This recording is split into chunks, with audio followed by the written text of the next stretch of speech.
जय अम्मा काली की भक्तों, आप सभी पर अम्मा महाकाली की कृपा बनी रहे। आप सभी स्वस्थ प्रसन्न रहें। भक्तों, नवरात्रि की बहुत बहुत शुभकामनाएं आपको। और आज एक उपयोगी और महत्वपूर्ण मंत्र बताने जा रही हूँ आपको अम्मा दुर्गा का, जिसे आप सिर्फ एक दिन में सिद्ध कर सकते हैं। ये मंत्र ऐसा है भक्तों कि एक दिन में सिद्ध हो जाता है। या आप नवरात्रि पर किसी भी दिन कर सकते हैं, या फिर नवरात्रि के आगे पूर्णिमा आ रही है, आप उसमें भी ये मंत्र सिद्ध कर सकते हैं। करना क्या है, आपको अम्मा दुर्गा की फ़ोटो लेनी है। छोटी ले लीजिए या बड़ी ले लीजिए, और एक पाटा ले लीजिए। पाटे पर लाल वस्त्र बिछाना है आपको सर्वप्रथम। उसके बाद वो फ़ोटो आपको उस पर रख देनी है। पंचो उपचार पूजन करना है। हल्दी, कुमकुम, अक्षत, रोली चढ़ानी है अम्मा दुर्गा को, और लाल गुड़हल के पुष्प की माला चढ़ानी है। ध्यान रहे, पुष्प नहीं चढ़ाना है, माला चढ़ानी है आपको। लाल चुनरी चढ़ानी है, बड़ी छोटी कैसी भी ले सकते हैं आप। और एक घी का दीपक जलाना है आपको अम्मा के सामने, और जब तक आप मंत्र जाप करते रहें तब तक वो दीपक जलता रहना चाहिए अम्मा दुर्गा के सामने। जैसे आप बैठे हैं जहाँ मंदिर के सामने अपने, तो तब तक वो जलता रहना चाहिए।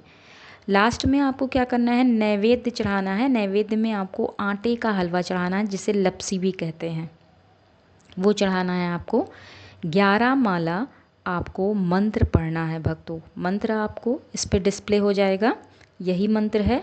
और ये मंत्र आपको 11 माला पढ़ना है अम्मा दुर्गा के सामने। उसके बाद आपको क्या करना है, जब आप मंत्र पढ़ते रहें, एक मंत्र आपका ख़त्म हुआ तो आपको एक लौंग का जोड़ा अम्मा दुर्गा के सामने रखना है, मतलब चढ़ाना है उनके चरणों में। फिर दूसरा मंत्र पूरा हुआ, फिर आपको एक लौंग का जोड़ा उनको चढ़ाना है। ऐसे ही 11 माला और 11 लौंग आपको चढ़ानी है अम्मा दुर्गा को। पूजा आपको 9 से 10 बजे रात्रि में करना है भक्तों, ये दिन में नहीं कर सकते हैं आप। नियम आपको बता दूं तो पहला नियम है कि पूजा तो रात्रि में ही करनी है, आपको 9 से 10 बजे के बीच में करनी है। पूजा करते समय आपको किसी से नहीं बोलना है, इसका ध्यान रखिएगा। जिस आसन पे आप बैठ रहे हो, वस्त्र हो, वो आसन बहुत साफ़ होना चाहिए, स्वच्छ होना चाहिए। और किसी से बीच में बोलिएगा नहीं। मोबाइल आपका फ़ोन आप बात कर रहे हैं या मोबाइल आ रहा है किसी का भी, आपको किसी से बीच में बात नहीं करनी है, ना फ़ोन पे ना किसी परिवारजन से बात करनी है। जब आपकी पूजा खत्म हो जाए, उस 11 लौंग को उठाकर दाहिने हाथ में रखकर बाएं हाथ से ढककर अम्मा दुर्गा का ध्यान करें कम से कम 3 मिनट। और उस लौंग से अपने जिस भी प्रश्न का उत्तर चाहते हैं, अम्मा दुर्गा से प्रार्थना करें कि मुझे इस प्रश्न का उत्तर दीजिए माँ। मेरे इस प्रश्न का उत्तर देने वाला कोई नहीं है, मुझे मेरे प्रश्नों के उत्तर सिर्फ आप दे सकती हैं। धन्यवाद, धन्यवाद, धन्यवाद। 3 बार आपको धन्यवाद बोलना है।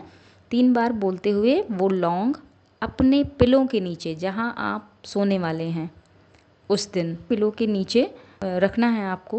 और आपको स्वप्न में, रात को स्वप्न आएगा भक्तों, और स्वप्न में आपको उत्तर प्राप्त हो जाएगा। जो भी आपका प्रश्न है उसका उत्तर आपको मिल जाएगा। ध्यान देने योग्य एक बात है यहाँ पर कि एक ही प्रश्न पूछिएगा, 10 प्रश्न मत पूछिएगा। सिर्फ एक बार में एक प्रश्न, और एक दिन में एक ही प्रश्न पूछना है। ये नहीं कि आपने माला जप किया और उसके बाद एक प्रश्न पूछा, फिर शाम को आपने माला जप किया, फिर पूछ लिया प्रश्न दूसरा। तो ऐसा नहीं करना है। एक दिन में सिर्फ एक प्रश्न के उत्तर आपको मिल पाएंगे। तो ये थी भक्तों छोटी सी महत्वपूर्ण जानकारी आपके लिए। इसे ज़रूर प्रयोग करें। ये मंत्र ऐसा होता है भक्तों कि एक दिन में आपके पढ़ने से सिद्ध हो जाता है। धन्यवाद भक्तों।